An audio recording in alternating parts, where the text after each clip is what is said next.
ሁላችንም እናልቅስ። የሪት ተነስተን እንጸልይ። ዘፈናችሁን አቁሙ። ይህንን ድልቂያ ተውት። መክበስበሱን ተውት። መሞገሱን ተውት። ቅዱስ ቅዱስ መባሉን ተውት። የክርስቲያን ሀገር መባሉን ተውት። እንዲህ ያለው ነገር አይረባም። የሚረባን ክርስትና ነው። ፉከራ አይጠቅመንም። ጧፍ አብርተን ኦርቶዶክስ አትጠፋም መስሏል።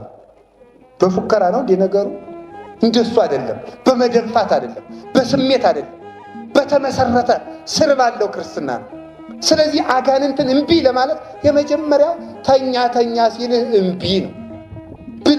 ብላ ሲልህ እምቢ ማለት ነው። ተጣላ ሲልህ እምቢ በለው። አትታረቅ ሲልህ እምቢ በለው። አትቁረብ ሲልህ እምቢ በለው። እግዚአብሔር ቸር ነው ሲልህም እምቢ በለው።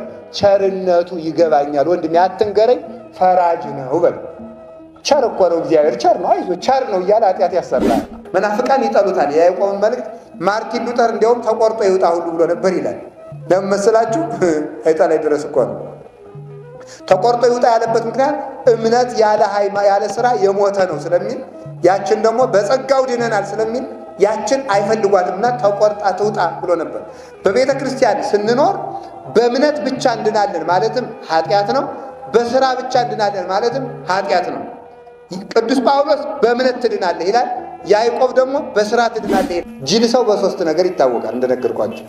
በምን ቢባል የማያውቀውን በመናገሩ አንድ በልጅ በማያገባው በመግባቱ፣ ሶስተኛውን ትዝ ሲል እነግራቸዋለሁ።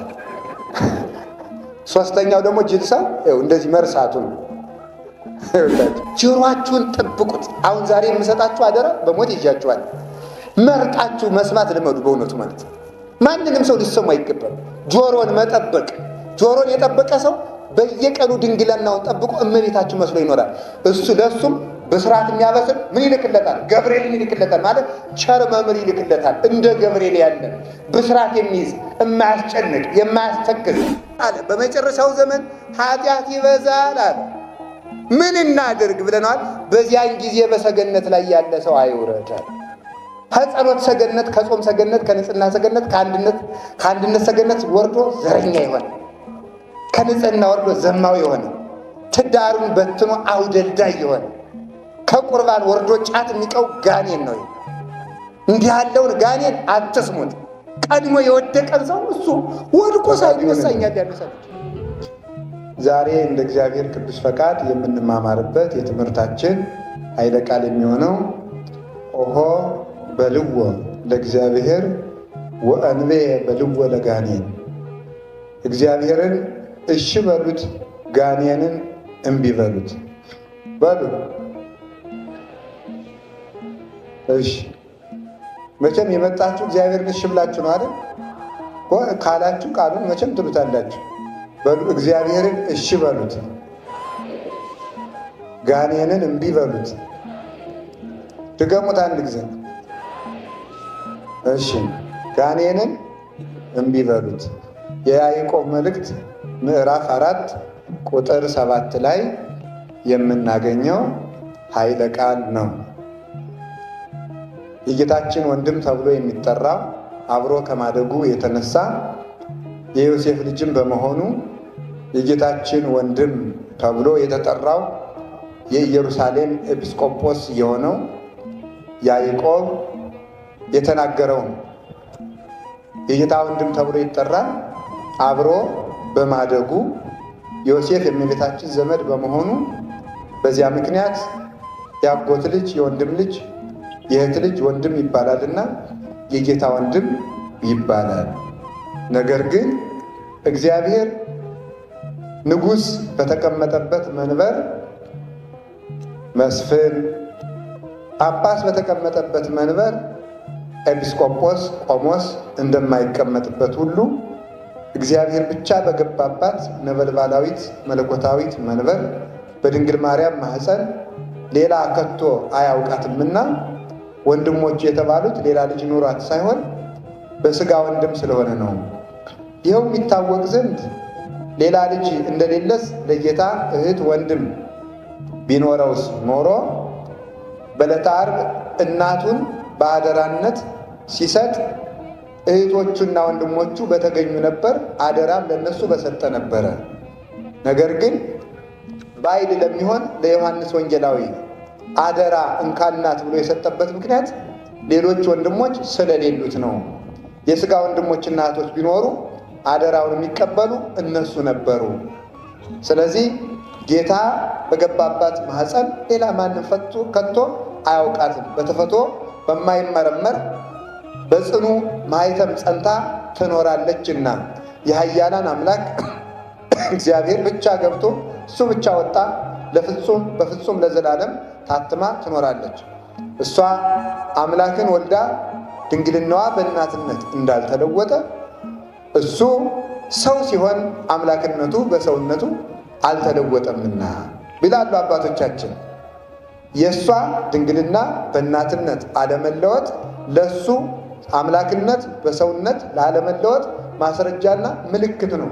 እሷ ድንግል እናት ስትባል መኖሯ እሱ አምላክ ሰው ሲባል ለመኖሩ ማስረጃ ነውና ከቶ አያውቅም። በዚያውም ላይ በእምነት በሱ ያመኑ ሁሉ በመከራ የመሰሉት ወንድሞቹ ይባላሉ።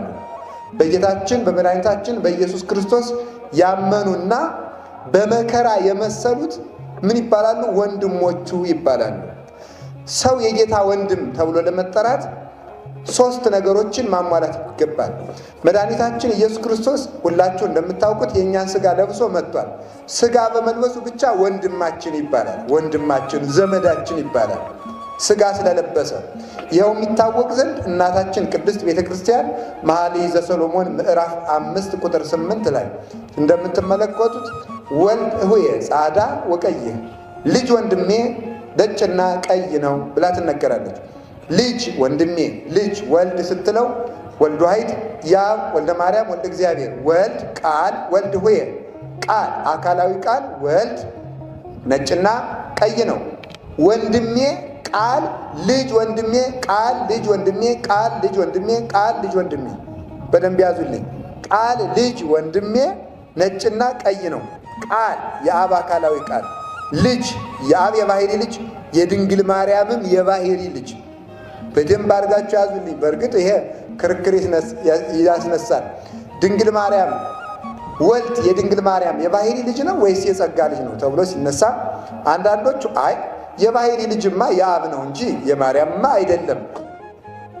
ቄሱ እኮ ኪዳን ሊያደርስ ሲል ዝውዕቱ ጊዜ ባርኮት የሚለው እኮ ወዶ አይደለም። ይህ የቡራኬ የበረከት ጊዜ ነው፣ የምስጋና ጊዜ ነው። አሁን ጸጥ ብሎ ተመልከቱ አይደል? ላዕለ ይኩን ህሊናክሙ አእምሩ ሀበ ዘትቀውሙ ነው የሚለው ዲያቆኑ። ወደ ሰማይ ህሊናቸውን በአንቃይዶ ስቀሉት። በሥጋዬ ይቀስፈኛል፣ በነፍሴ ይፈርድበኛል፣ በግራ ያቆመኛል ብለህ አፈርታ ተንቀጥቀጠ ቆም። በፍጹም እሳት ይውህዝ ቅድሜሁ አይላፋት ይትለአክዎ በሚባል የእሳት ጎርፍ የሚፈስበት መንበር ባለው በግርማ መለኮቱ በእግዚአብሔር ፊት እንደቆም ካስበህ ቆም። አእምሩ ሀበ ዘተቀውሙ የቆማችሁባት ቤተ ክርስቲያን የእግዚአብሔር ደም የሚፈስባት እንደሆነች እወቁ። ህሊናችሁን ወደ ሰማይ አድርጉት ብሏል።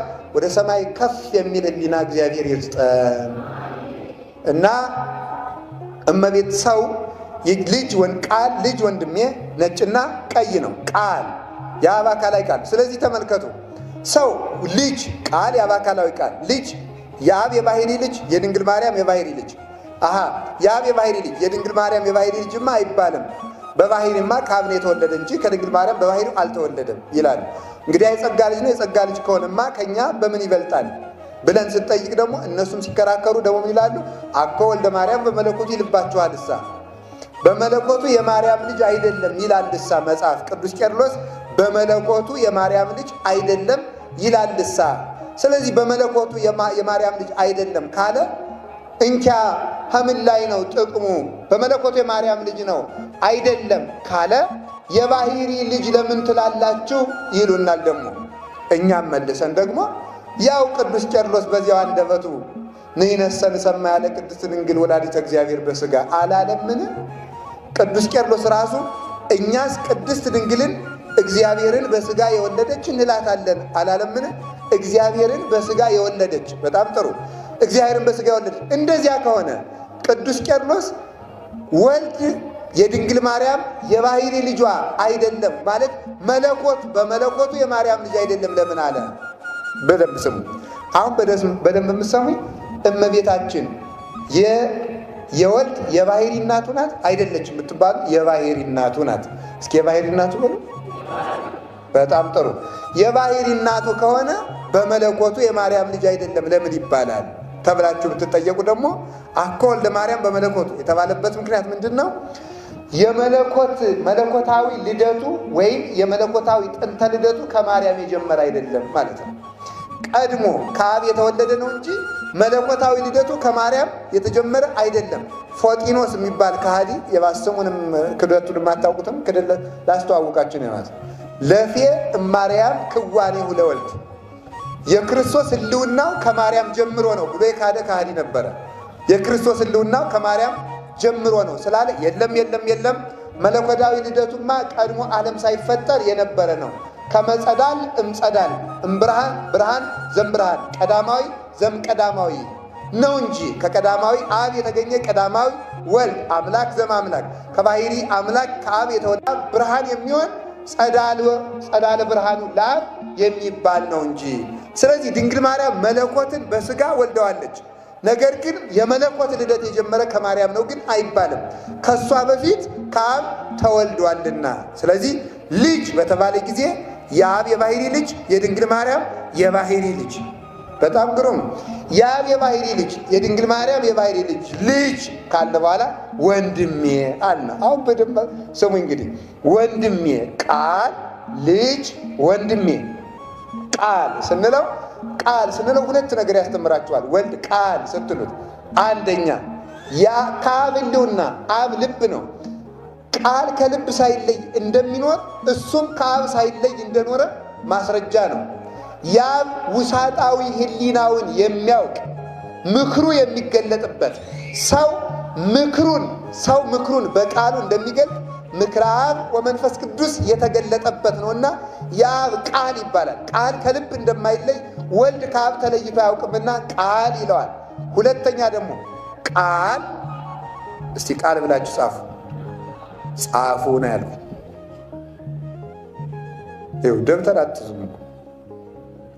እሺ ጻፋችሁ። አሁን ቃል የሚለው ቃል ከልባችሁ አለ የለም? አሁን እሺ ደብተሩ ላይ ሲወጣ በምን አድርጎ ነው የወጣው? በአንደበታችን ነው። እስኪ ወረቀቱ ላይ በበሉና ይጻፍ እንደው ይወጥ። በምን ነው የወጣሽ? ንገሩ በሞቴ በእስክሪብቶ። እስቲ እስክሪብቶውን ነቅንቁትና ቃል የሚል ያዘን እንደሆነ በየት ነው ወጣ? ቃል የሚለው ቃል በየት ነው የወጣ? እስኪ የሚነግረኝ። በልብ። እስኪ ወረቀቱን ልባችሁ አስጠጉት። በአንደበት እሺ ካፋችሁ አስጠጉትና ይጻፍ እንደው ይወጥ። በምን ነው የወጣ? ጎበዝ ሰው ደፋር ነው። እስቲ አናውቅም በሉ። አናውቅም በሉ። ኧረ በሉ በሞቴ አናውቅም በሉ። ይሄ ሊቅነት ነው ማምለክ። አናውቅም ማለት ሊቅነት።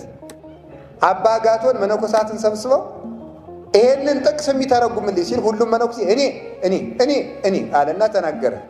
አንዱ አላውቅም ሲል በእውነት መጽሐፉን ያወቀው አባ ነው። አላውቅም ያለ ሰው ሊቅ ነው። ሊጨምሩበት ሊያስተምሩት ይቻላል። አሁን እኛ ችግራችን ሁለት ነው። አናውቅምም አንልምም። ገብቷችኋል አይደለም?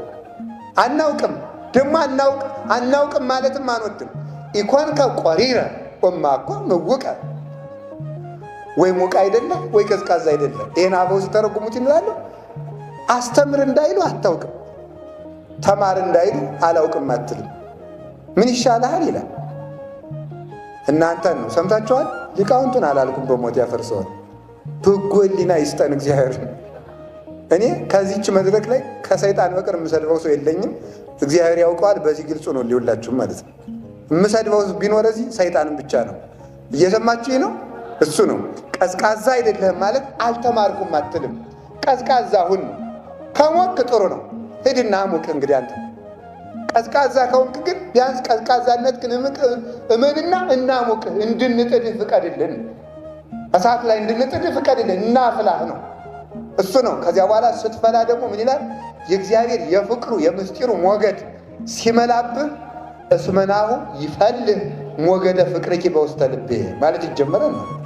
የፍቅርሽ ሞገድ በልቤ ውስጥ ይወጣል፣ ይወርዳል፣ ይፈላል ይላል። ፈልቶ ፈልቶሳ ብንል ደግሞ አባ ሕርያቆስ ዘወር ብሎ ጎሳ ይላል። የፈላው ደግሞ በአንደበቴ ይወጣል ብሎ ይናገራል። የእግዚአብሔርና የእናቱ ፍቅር ዛፍ ሆኖ በልብ ሲተከል ምስጋናው ቅርንጫፍ ሆኖ ይወጣል። እሳት ሆኖ ሲፈላ እንፋሎቱ ምስጋና ሆኖ ይወጣል። እሱን ነው ይፈላል ብሎ የተናገረው። ከዚያ በኋላ ከሚፈላ ውሃ የቀረበው ትንኝና ዝንብ ሁሉ ይህ ምን ይላል? ኩምትር ርር እያለ እንደሚረግፈው በፍቅረ እግዚአብሔርና በፍቅረ ድንግል ማርያም የሚቃጠል ሰው አጋንንት ሲቀርቡት ርር ኩምትር እያደረገ ይጥላቸዋል። ፍቅሩን እግዚአብሔር በልቡናችን ይሳልብን። ስለዚህ ቃል የተባለ ቃል ከልብ እንደማይለይ ከልብ ሳይለይ በሰሌዳ እንደሚጻፍ ከአብ ሳይለይ በድንግል ማርያም ማኅፀን ተቀረጸ። በሰሌዳ ላይ ሲጻፍ በየት እንደወጣ እንደማናውቀው ከድንግል ማርያም ማኅፀን ሲያድር እንዴት ብሎ እንዳደረ አናውቅም። እሱን ነው ያለው። ወሶባ አንተይ ትፈቅር ትልከ ወለቃልከ። ተመልከቱ በውስተ ክርታስ አንተም ቢሆን ይላል ቴዎዶጦስ ዘንቆራ የሚባል ሊቅ አንተ ራስህ እንኳን አቅም ኖሮ የፈቀድከውን ቃል በልብህ አድሮ የሚኖረውን ቃል ልጻፍ ባልከ ጊዜ እንዴት እንደሆነ ሳታውቀው በሰሌዳ ላይ ተጽፎ ትገኛል። በሌላ ጊዜም ደግሞ ተናገር ብትባል ከልብህ ታወጣዋለህ። ከልብህ ይወጣል ይወርዳል። ወልድም ቃሉ በሰሌዳ ስለተጻፈ ከልብ ወጣ እንደማይባል ወልድ በድንግል ማርያም ማኅፀን ስለተቀረጸ ከአብ አልተነጠለም። በሰሌዳ ስለጻፍ ነው እንዴት እንደወጣ እንደማናውቀው በድንግል ማርያም ማኅፀን ሲያድር እንዴት ሰው እንደሆነ የሚያውቅ ፈጽሞ የለም። ማን ያውቃል ቢባል ራሱና የባሕርይ አባቱ አብ መንፈስ ቅዱስ ብቻ ያውቃል። እንዴት እንደጸነሰችው እንኳን ሌላ ሰው እመቤታችን እንኳን አታውቅም። እንዴት እንደጸነሰችው በድንግልና መጽነሷን ብቻ ነው የምታውቀው። ሌላ የምታውቀው ነገር ፈጽሞ የለም። ይህ ለባሕርይ ጌትነቱ ብቻ የተተወ ምስጢር ነው።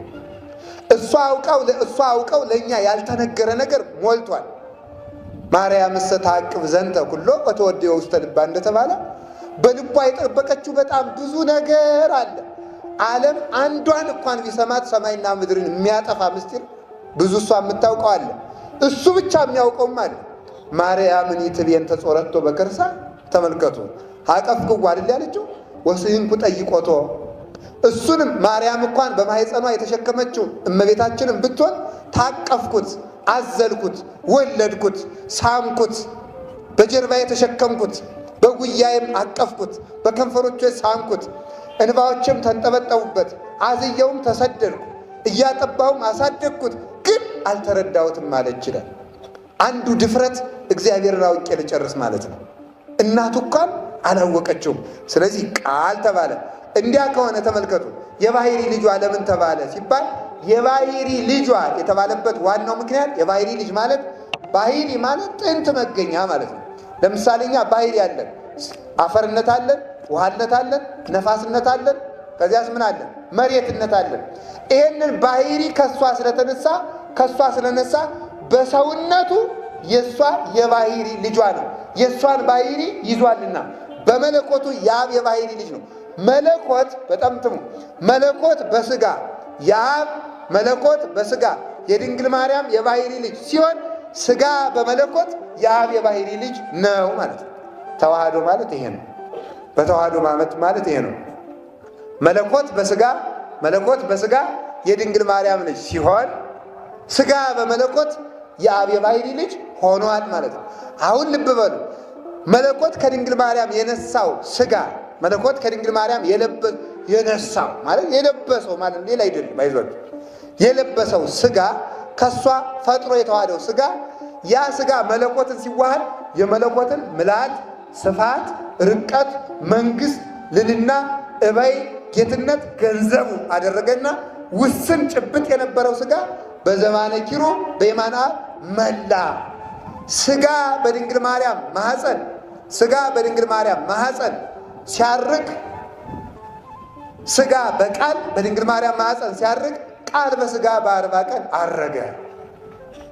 ከድንግል ማርያም የተነሳው ሥጋ የለበሰው ሥጋ ማኅፀን ውስጥ እያለ በሰማያትና በምድር መላ ይላል። የእጹብ ድንቅ ምስጢር ነው።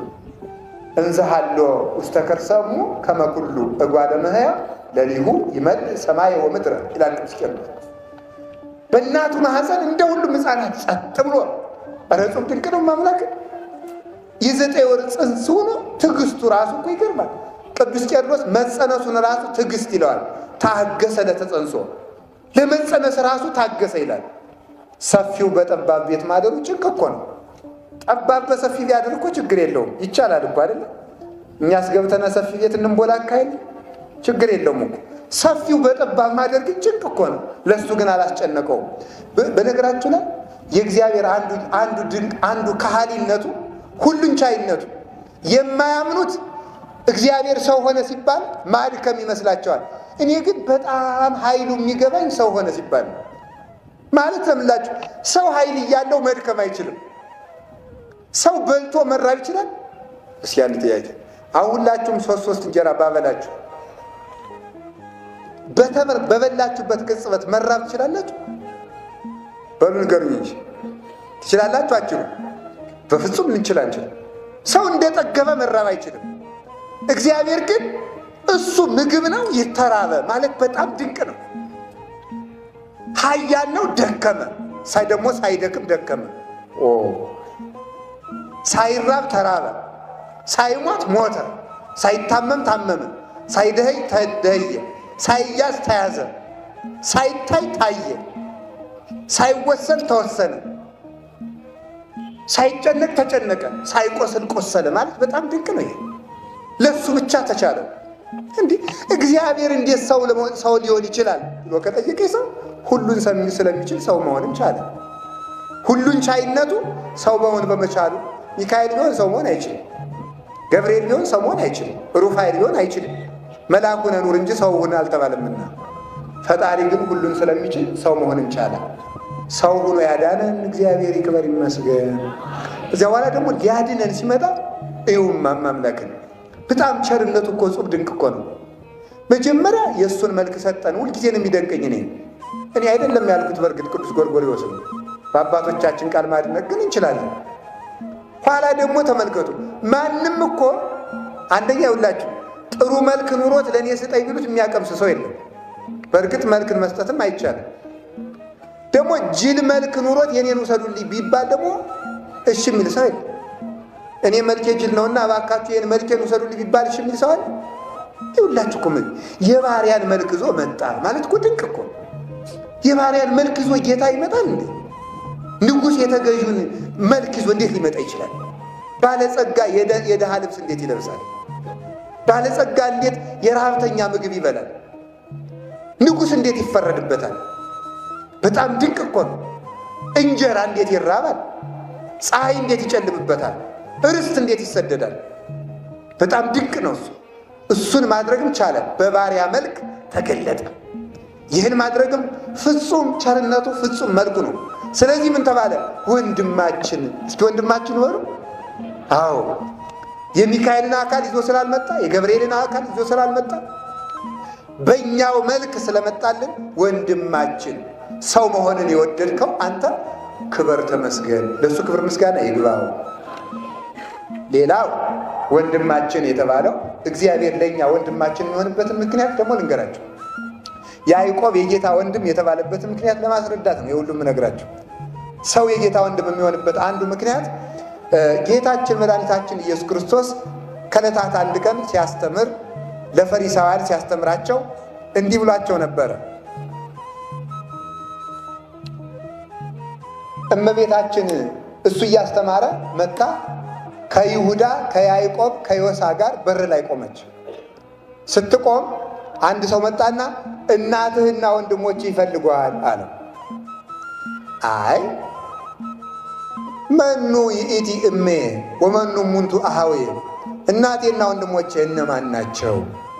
እናቴ ይሄን ቃል የምትሰማ ናት፣ ወንድሞቼም እነዚህ ናቸው ይላል ብሎ ተናገረ።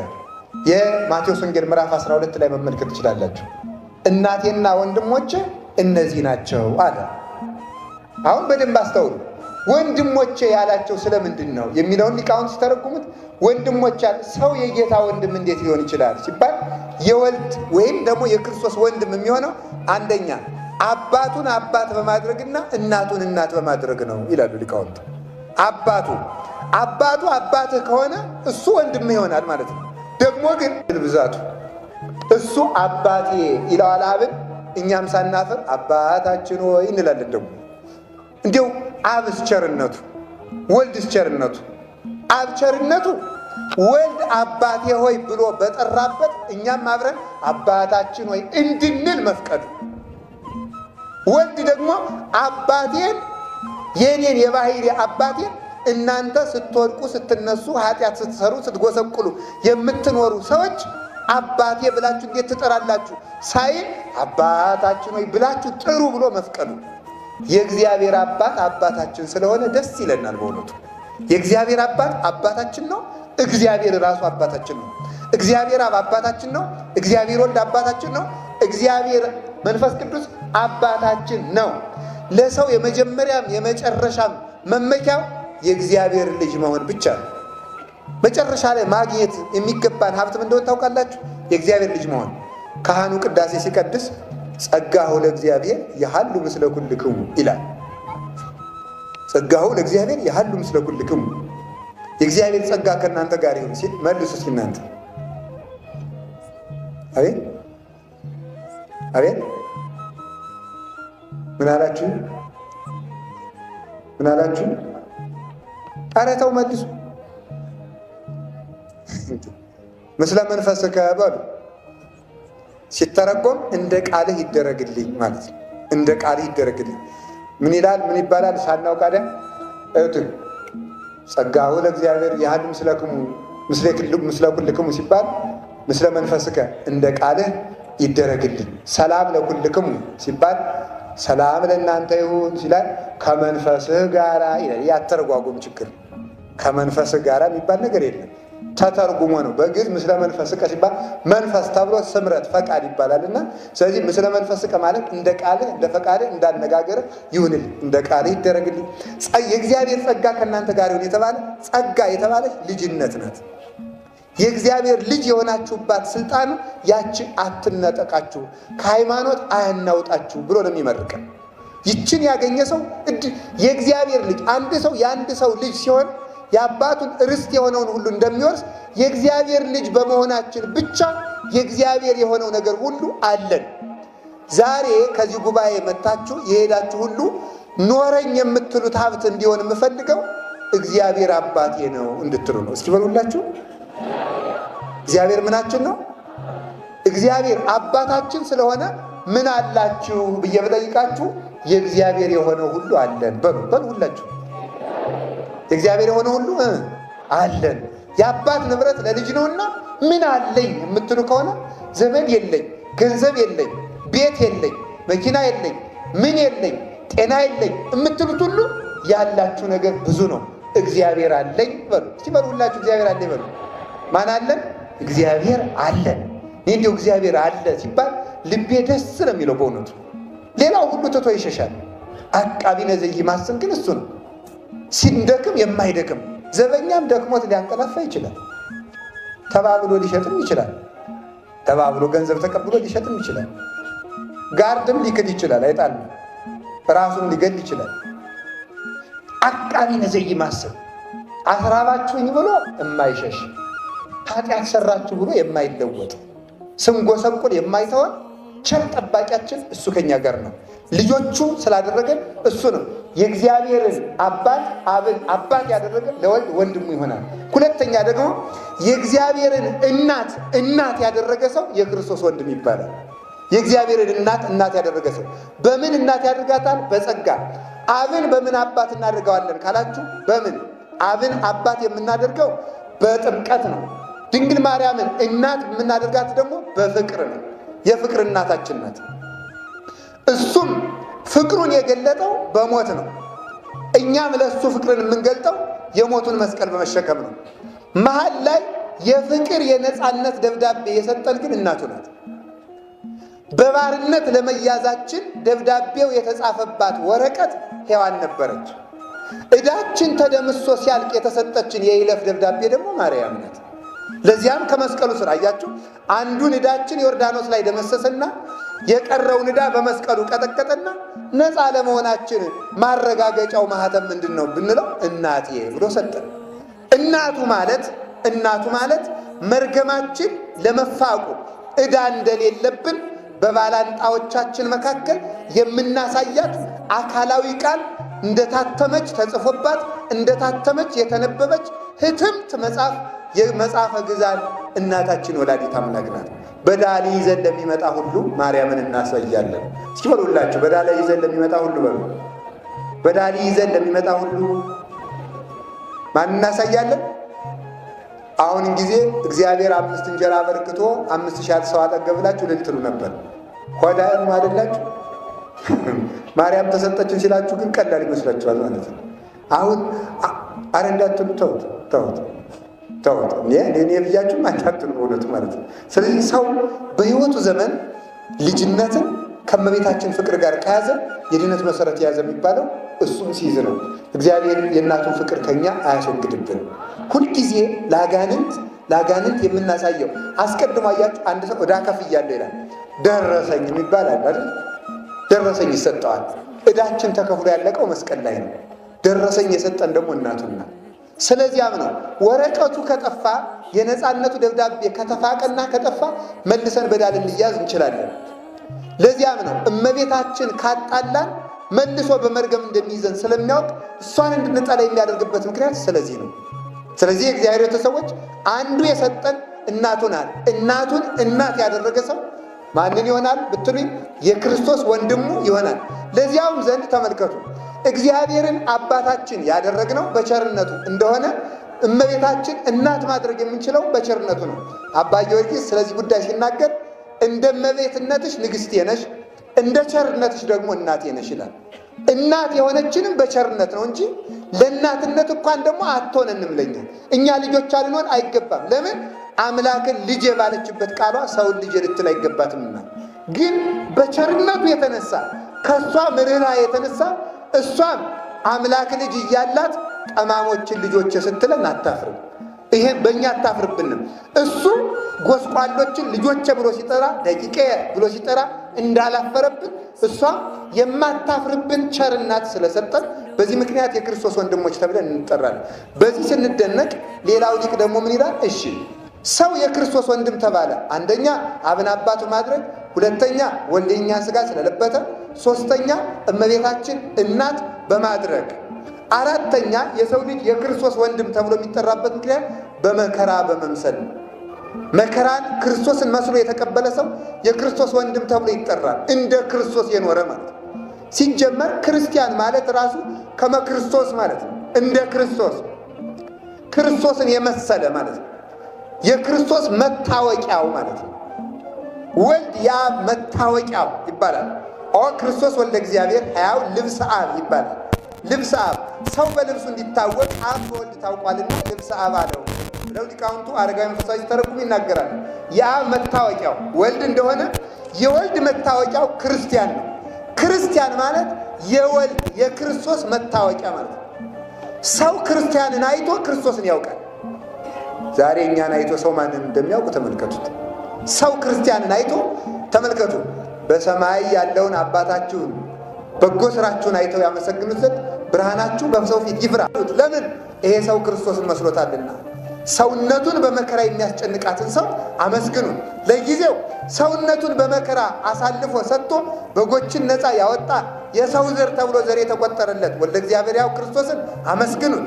እግዚአብሔር ልዑል እግዚአብሔር ኄር ዘበህላዊሁ ዘልማዱ ይሩት በሉት። እሱን መስሎ የኖረን ሰው ደግሞ አመስሉት። በመከራ አምላኩን መስሎ ለሞተ ሰው ለሱ ምስጋና ይገባል ብሎ ይናገራል። አሃዊ ከሰማይታት ቆላተ ሕማማት ወረዱ ወጻድቃኒ ከገዳማት ኦዱ ብሎ እንደተናገረ አንድ ሐሳብ ግን ልንገራችሁ። ሰው የክርስቶስ ወንድም ተባለ። የክርስቶስ እናት እንዴት ሊባል ይችላል? እኔ የደነቀኝ እሱ ነው። እናትህ በር ላይ ትፈልጋለች ሲባል ምን አለ? እናቴ እነዚህ ናቸው አለ። ሰው እንዴት አሁን ይሄ ሰው በሙሉ የክርስቶስ እናት እንዴት ይሆናል? እንዴት ሊሆን ይችላል? እናቱ ድንግል ማርያም ናት። ድንግል ማርያም ትፈልጋለች ሲባል እናቴ እነዚህ ናቸው አለ። ቃሌን ሰምተው የሚያደርጉት እነዚህ ናቸው እናቴ አለ። ሰው የክርስቶስ እናት እንዴት ይሆናል? አሁን እዚህ ውስጥ የተሰበሰበው ሁሉ የክርስቶስ እናት ነው ማለት ነው። እንዴት ሰው የክርስቶስ እናት ይሆናል? የክርስቶስ እናት ለመሆን የተሰበሰበ ነው። ክብራችን እንዴት እንደሆነ እያወቃችሁት፣ የክርስቶስ መታወቂያ አልኳችሁ፣ የክርስቶስ ወንድሞች አልኳችሁ፣ የእግዚአብሔር ልጆች አልኳችሁ። አሁን ደግሞ የክርስቶስ እናት። ክርስቲያን ማለት የክርስቶስ እናት ማለት ነው።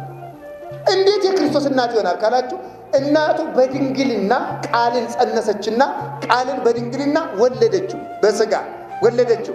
ስለዚህ የጆሮአቸውን ድንግልና ለመናፍቃን ወንበዴ ሳያስደፍሩ ጠብቀው ቃሉን በንጽሕና በተጠበቀ ልቡና ሰምተው ምግባርን ጸንሰው የጸነሱትን ቃል በአካል በምግባር ለመውለድ የመከራ ምጥን ተቀብለው በይንተ ፈሪሆትከ ሐመምነ ጸነስነ ሐመምነ ወወለድነ እንዳለ ኢሳይያስ ጸነስነ ቃልህን ሰማን፣ ሐመምነ የተማርነውን ቃል ለመጠበቅ መከራ ተቀበል፣ ወወለድነ ትሩፋትም ጨመርንበት፣ ክብር ተቀበል፣ ዘውድን አክሊልን ተቀዳጀንበት፣ ጣዕም በጣዕም ላይ ተጨመረልን ማለት ነው።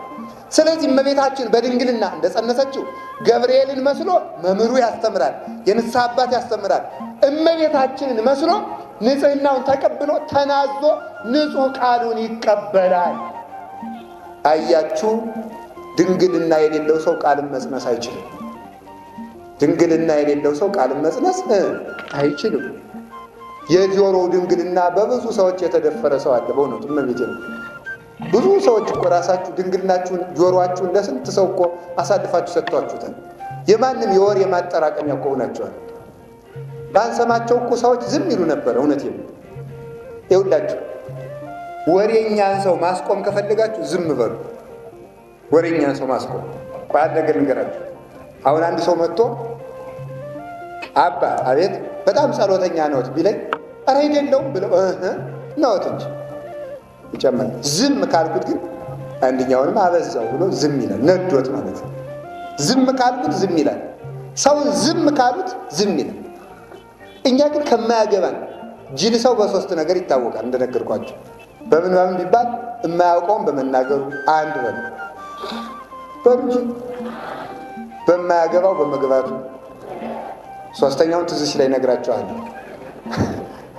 ሶስተኛው ደግሞ ጅል ሰው እንደዚህ መርሳቱ ነው። ይኸውላችሁ በማያገባው በመግባቱ የማያውቀውን በመናገሩ ሞኝ ሰው በዚህ ይታወቃል። ስለዚህ እንደዚህ ሳይሉ ጆሮአችሁን ጠብቁት። አሁን ዛሬ የምሰጣችሁ አደራ በሞት ይዣችኋል። መርጣችሁ መስማት ልመዱ። በእውነቱ ማለት ነው ማንንም ሰው ሊሰሙ አይገባም። ጆሮን መጠበቅ። ጆሮን የጠበቀ ሰው በየቀኑ ድንግልናውን ጠብቆ እመቤታችሁ መስሎ ይኖራል። እሱ ለሱም በስርዓት የሚያበስል ምን ይልክለታል? ገብርኤልን ይልክለታል። ማለት ቸር መምህር ይልክለታል። እንደ ገብርኤል ያለ በስርዓት የሚይዝ የማያስጨንቅ የማያስተክዝ በጎችን ቆዳቸውን በልቶ ቆዳቸውን ሽጦ ፀጉራቸውን መልጦ ሸልቶ ጉኒን አድርጎ ለብሶ ቆዳውን ሽጦ ብር አድርጎ ስጋውን ቆርጥሞ መረቁን ጠጥቶ የበጎች ስብራት የማያሳዝነው ያይደለ ቸር መምህር እንደ ገብርኤል ያለ የሚያበስል ይልክለታል። ተመልከቱ። አልህምትን እይትረከቡ በውስተ ጎል ብሎ የለ ዕንባቆም በመጨረሻው ዘመን በሬዎች ከበረት አይገኙም ይላል። በመጨረሻው ዘመን በሬዎች ከበረት አይገኙም። በረት የእናንተ ልብ ነው። በሬ መምህር ነው። በሬ ሳር ይበላና ፍግ ይጥላል አበረቱ፣ በረቱም ያፈራል። በሬ ግን ሳይበላ አይጥልም፣ መምህርም ሳይማር አያስተምርም። ይኸውላችሁ በረቱም ፍግ ካልተጣለበት በሬ ካላደረበት አያፈራም። የክርስቲያን ልብም መምህራን የቃል እግዚአብሔር ፍግ ካልጣሉበት አያፈራም። በመጨረሻው ዘመን በሬዎች ከበረት አይገኙም ያለው ዕንባቆም ትንቢተ ዕንባቆም ላይ ምን ማለት መሰላችሁ? በመጨረሻው ዘመን መምህራን ከመምህርነት ማዕረግ ጎለው ይገኛሉ። በሌላ በኩል ደግሞ በመጨረሻው ዘመን ከምዕመናን ልብ የመምህራን ፍቅር አይገኝም፣ ስልቹዎች ይሆናሉ። የወደዱትን የሚሰሙ እንጂ የሚያስፈልጋቸውን የሚሰሙ አይሆኑም ይላል። እንደዚህ ይሆናሉ ሲል ዋሊምትን ተመልከቱ። በጎችም ምን አሉ ይላል ተመልከቱ። አባጌኒ ታብሉ እመብል በጎችም አንበላም ይላሉ፣ እምተበሎ ይላል ደግሞ አንበላም ይላሉ። እመብል አንበላም ይላሉ፣ እምተበሎ አንበላም ይላሉ። በጎችም አንበላም ይላሉ፣ ሥጋውን ደሙን አንቀበልም ይላሉ። አንጸልይም ይላሉ፣ አንጾምም ይላሉ፣ አንሰግድም ይላሉ። ጣዕመ እግዚአብሔርን አንቀምስም ይላሉ። በጎው ያስጠላቸዋል፣ መልካሙን ይጠላሉ፣ ክፉውን ይወዳሉ። እምተበሎ አንታዘዝም፣ አስራት በኩራት አናወጣም ይላሉ፣ አንበላም ይላሉ ማለት እሱ ነው። እንዲህ ያለ ችግር ይገጥማል። ስለዚህ ተመልከቱ፣ የተማርነውን መያዝ ያቃተን ድንግልናችን ስለጠፋ ነው። ሰው ባሮዬ ማሰሮ ላይ አዲስ ወይን ቢጨምሩበት ማሰሮ እንደሚሰነጠቅ ሁሉ ባሮዬው ማሰሮ ላይ አዲስ ወይን ቢጨምሩበት እንደሚሰነጠቅ በኃጢአት ባረጀ ሰውነት ላይ አዲስ ቃለ እግዚአብሔር ቢጨምሩበት ያፈሰዋል እንጂ አይዘው። ቃለ እግዚአብሔር ለመማር ብቻ ሳይሆን ተመልከቱ፣ ቃለ እግዚአብሔር ንስሐችሁ እንደሆነ በብሉይ ኪዳን ምን ይላል? የማያመሰኳ አይበላም። አሳማ ያመሰኳል አያመሰኳል? ተናገሩ። ያመሰኳል አያመሰኳም? አህያስ አያመሰኳል? በቅሎስ አያመሰኳም ማለት? እሺ፣ አህያ፣ ፈረስ፣ በቅሎ መሆን የማትፈልጉ እጃችሁን አውጡ። አህያ፣ ፈረስ፣ በቅሎ ያላወጣችሁ አህያ፣ ፈረስ፣ በቅሎ ያላወጣችሁ አህያ፣ ፈረስ፣ በቅሎ አወጣችሁ። በጣም ጥሩ። አትፈልጉ ማለት አህያ አታመሰኳም፣ ስለዚህ አትበላም። አለማመስኳት ማለት የተማረውን ቀለም የማያመሰኳ አይበላም ማለት የተማረውን በተግባር ከልሶ ሌሊት አሰላስሎ ተመልከቱ። መዓልተ ይሜህር እግዚአብሔር ወሌሊተ ይነግር ይላል እግዚአብሔር ይላል መጽሐፍ ሲናገር። እግዚአብሔር ቀን በመምህራን ያስተምራል፣ ሌሊት በልቡና ይገልጣል ይላል። ቀን የተማርከውን ሌሊት ከእንቅልፍ ቀነስ አድርገህ ስታሰላስለው ያን ጊዜ እግዚአብሔር ሌሎች ምስጢራትን ከተማርከው ቀለም ላይ የተማርከውን ቀለም ምንጭ ያደርግና ያፈልቅልሃል። ሌላውንም ጨምሮ ፍልቅ ያደርግልሃል። ስለዚህ ተመልከቱ፣ መዓልተ ይሜህር ቀን አስተምሮሃል፣ ወሌሊተ ይነግር ሌሊት ደግሞ የተማርከውን ስትከልስ ከተማርከው ላይ ሌሎች የሕይወት ውሃዎች ይፈልቃሉ። እንደዚያ ከማያደርግ ከማያጠና መምህር አትማሩ፣ ወይም በተግባር ከማይተገብረው አትማሩ፣ ወይም የማያመሰኳ አይበላም ማለት ነው። ተመልከቱ፣ የተማረውን ከልሶ ስራ የማይሰራ ሕዝብ አይድንም። ሰሚ ብቻ ሕዝብ አይድንም ማለት ነው። የምንድነው ሰርተን ስንሰማ ነው። የክርስቶስ እናት ለመሆን መጽነስ፣ ድንግልናን መጠበቅ አንድ፣ መጽነስ ሁለት፣ መውለድ ወደ ተግባር መቀየር ነው። ይህን ያደረገ የክርስቶስ እናት ይባላል። እናቱ ወንድሞቹ እንድንሆን የቅዱሳን አምላክ ይርዳን። ስለዚህ ያዕቆብ በዚህ ምክንያት የጌታ ወንድም ተብሏል። መከራ መስለን እንቀበለው ወንድሞቹ ለመሆን ነው። አሁን ከሌላ እምነት የምንለይበት ምክንያት ይሄ ነው። በክርስትና ስም ተቋቁመው ከክርስቶስ እቅፍ የወጡት ልዩነታቸው የሆነው አባቱን አባት ቢያደርጉም እናቱ እናታቸው አይደሉም። በመከራ አይመስሉትም፣ የተማሩትንም አይሰሩበትም። ዝም ብለው ቃሉን ብቻ በማነብነብ በአዳራሽ በመፎከር ይኖራሉ። እኛ ግን የምንለየው በዚህ ነው። ካልተለየን ግን ከእነሱ ጋር አንድ ነን። አባቱ አባታችን ነው፣ እናቱ እናታችን ነው። በሥጋ መገለጡን እናምናለን፣ በመከራ እንመስለዋለን። ቃሉን ጸንሰን በምግባር እንወልዳለን። እንዲህ ከሆነ የክርስቶስ ወንድሞች እንመስላለን። ክርስቶስን መስለን ከኖር ደግሞ እሱን መስለን ተነስተን እናደርጋለን። ሞቱ ሞታችን፣ ትንሣኤው ትንሣኤያችን፣ እርገቱ እርገታችን ይሆናል። ይሄ ነው የያዕቆብ ወንድም በመከራ መስሎት የኢየሩሳሌም ኤጲስቆጶስ ሆኖ የተሾመበትን ምክንያት እግሩ አብጦ ብዙ ጊዜ ቆሞ ከመጸለዩ የተነሳ እግሩ ስላበጠበት እንደ ዝሆን እግር ሆኖበት ነበረ። ስለዚህ ከዚያ ኢየሩሳሌም በቅርቡ መድቦት እዚያው ያስተምር ነበረ።